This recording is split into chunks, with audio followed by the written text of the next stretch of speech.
we're out of clay in the bucket, so we're using the bagged clay today, which doesn't really need to be wedged.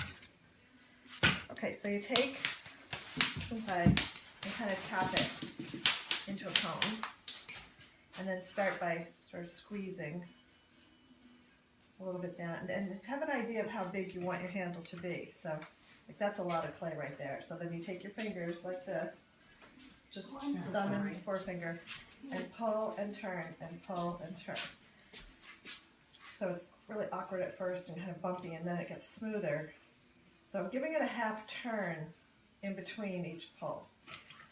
So pull, turn, light and sweepy. I always say there's.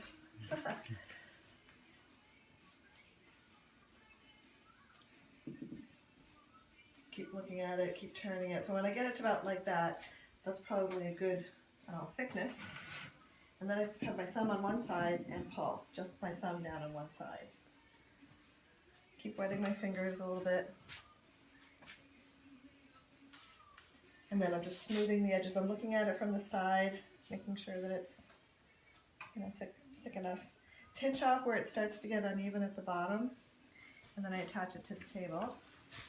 And then spread out my fingers and kind of catch it.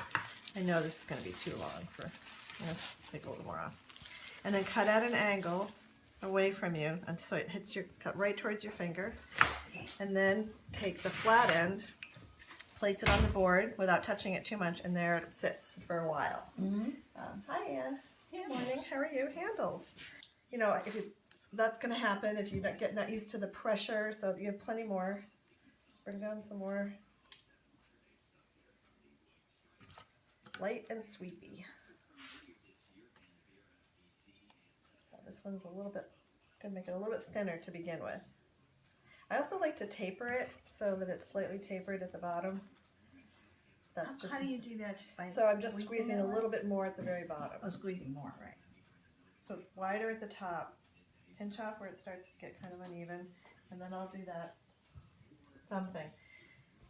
Yeah, I learned the hard way. It's not a good idea to have a round handle, because if your hand's wet, the handle's going to slip right out of your hand. So it's a good idea to flatten it, so it's slightly flat.